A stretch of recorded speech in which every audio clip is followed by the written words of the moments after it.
Hello everyone, welcome to Mary Goldie TV. Please, if today is your first time to watch or listen to my audio, don't forget to hit the subscribe button and also remember to press the bell sign. For those of you who don't already subscribe, and to all my returning subscribers, thank you so much. I really appreciate each and every one of you all. My people, hey, this celebration not be small. It not be only one day celebration, it go be. In fact, so far so good. Breaking news just dey full everywhere for PDP. Our amiable governor Obaseki, e dey lead every polling unit where be say PDP dey. PDP is always coming out first. Okada right now where be say Honorable Mosede, Chief Igbinedion daughter, where she just take the control for that side. In fact, down everywhere for them na blast. PDP blast APC for them not be small. Una know say na Honorable Mosede, na she just gets that Okada. Nobody dey always dey drag Okada with Igbinedion people for them. Different polling unit for Edo State there. If they just dey call results between PDP and APC, if una see the gap wey dey give APC people, in fact na shame APC go take enter house. Make APC no even talk because at the end of the day, the gap where PDP take dey leave APC. E get some of the results wey I listen to when they go just say PDP get 200 for this unit, APC go just dey get 20 something. E no be small thing o. Dem no dey telling person, dey tell you, you no hear. You say how na story. You see, when the time e don set, my brother, dem no dey telling person, na so e be so. The song wey dem sing for our amiable governor, at the end of the day, the song don revise back to APC people. If they tell them say make dem no come try themselves, try power with Governor Obaseki, e go be like say, which people dey talk? Who know Governor Obaseki? You know say sometimes in life, when you want to use oppression, when you want to use your power to supersede person wey sit down on her own or on his own, people dey around wey be say dey watch.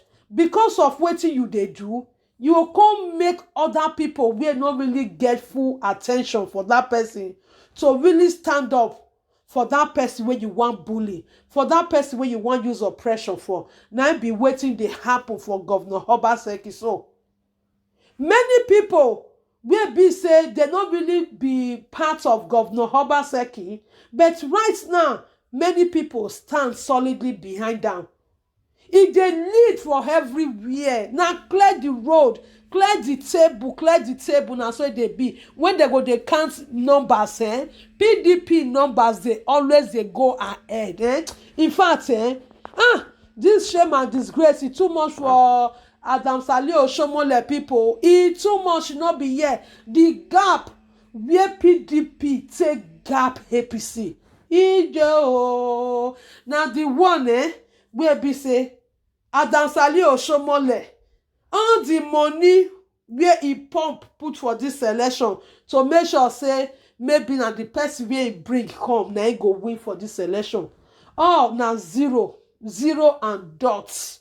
No, when you go draw that circle, you can't put dot, it go be zero completely. See now, many of them go hide face. My people, I'm just still searching wetin dey go on, just that I cannot keep bringing lots of videos for this my channel make una dey see am. Okay, if you really want to see what's going on, just check this social media, Facebook, e full everywhere. If I say make I continue to dey pack video dey come this channel, una no go even fit watch one, watch two finish, watch three finish. There too plenty. Now say make I just dey carry am dey come dey broadcast am for una to make sure say una know say there is progress is going on everywhere. Na progress make una just dey jubilate. If you never go take purge before, just ready to take know the kind of pepper soup wey you wan drink, the kind of wine wey you wan drink, because e no be only today we all wey dey support Governor Obaseki only one day no go even reach us to take celebrate our amiable governor. This one na dem dey say pepper dem, Bolale pepper dem o. This one na PDP pepper APC. PDP supporter, in fact, after the announcement say gboga Governor Obaseki see the gap wey take gap APC, right? All the supporter of PDP, we need to pepper APC people, either they like it or not, because they too pepper our amiable governor. They too pepper all of them. They pump the way for today. Just imagine. I wish our amiable governor, God don't really just open the way for am as they open now for am. So una see the kind jubilation where APC people for don dey jubilate now. Now, don't ever see where APC people don't say they jubilate. All of them don't lock in. All of them don't dey shame now because they cannot resist the kind shame where go come for them. Either they like it or not, the shame they don't they get am. If na the one where Adams Ali Oshiomhole take talk say INEC really failed them because of the card reading machine where they not bring. What did they expect before?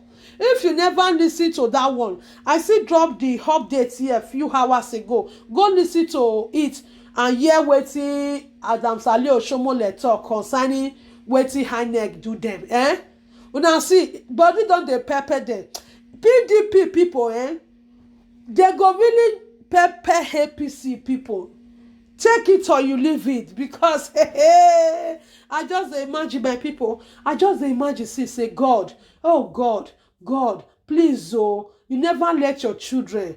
You never forsake them before. You never let your children down before. You really know the way where all this enemy of Godwin Obaseki, amiable governor, the way his enemy really take day for a body. I beg Baba God, don't let this our good governor be ashamed. Our good governor that really mean well for those states, don't let him be ashamed. Now one APC people, they can't believe say they go ever fit defeat her. Right now, my people, breaking news everywhere. The news they break like say na melody they break. It's just a lead. It's just the number one for every poly unit, my people. Please, make we all just they celebrate now, my people. The reason why I just they bring this update they give una steady now because say me myself, I'm so very, very happy. I'll be waiting for today. I'll be waiting to hear this good news. I'll be waiting to hear the way where Governor Obaseki go take the blast APC. Right now, we all dey see am, my people. So now this one is the update where I see say make I break up for now. In case if una never know, say most poly units, our amiable governor they lead for every poly unit. So just keep celebrating. If there is more news, I will bring it here for you all to still know about it. Put your comments how you feel about this celebration going on for Edo State for PDP. Put your comments if you are very happy, if you are fully in support about what is going on, the celebration for our amiable governor. Press the like button and put your comment. Thank you very much. See you in my next update.